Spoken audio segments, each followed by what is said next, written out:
namin sa inyo no mga kaibon.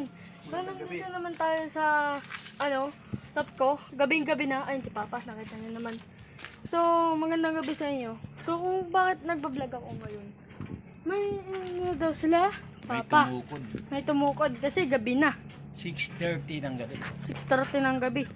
Hindi ko alam kung makakauwi yun kasi madilim na eh. Alam ko naman na hindi makakauwi. Ito siya So, ngayon. Ito siya. Ito siya. Andito siya ngayon. Ito. Nuno daw ni Papa. Tatawagin ko ngayon. Itong loob at saka si Homing. Kung ito. Ang katiboy.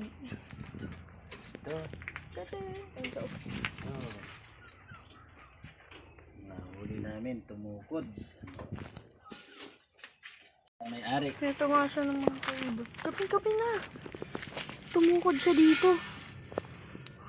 Naman. Naghihintay yung niya eh. May-ari. May-ari. Tawagin ko si Ikong Loob. Tatawagin daw si Ikong Loob. Saka si Homing. Tsaka si Kuya Homing. Dali mo na lang doon. Dadalhin ko na lang kaya. Ay, dadalhin ko na lang kaya. Anong daw?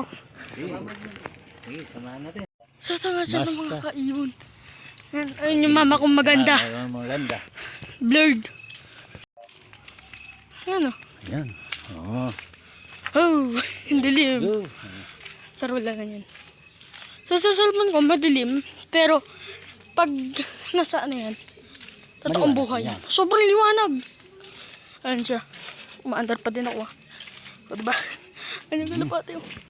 Pumasok na doon. Ngayon lang? Oh, 6:30 ng gabi. China. Baka yung akin tumukod din ah. Gagi. Uy, gagi. Okay. China. Ano? Kanina yan? Doon kay Kuya Brian sa OLR.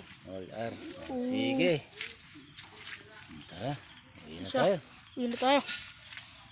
Kay Kuya Brian pala. Tumukod sa atin. Hello. May nagmiming-ming dito eh. Nakutakot. Ming-ming. May mga mata doon oh.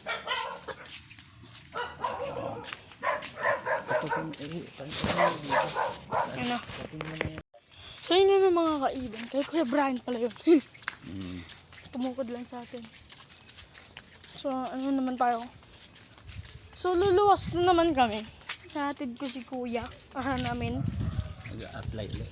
Mag-apply na naman siya sa barko. Abroad. Di ba bo? Hello ko eh.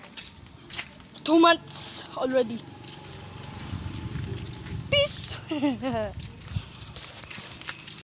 Ano nga mga kayo, nakabalik na tayo. Dito na. Yay! Ayun nga mga kaiwan, salamat po sa panonood ng mini vlog ko ngayon sa gabi. First time ko lang mag-vlog ng gabi. So, salamat sa panonood ng vlog ko ngayon. Nga po pala. Salamat po pala sa lahat ng views ko. Saka sa lahat ng likes. At saka subscribers. So, salamat sa panonood ng vlog ko ngayon. Mini vlog lang pala ito. So, goodbye!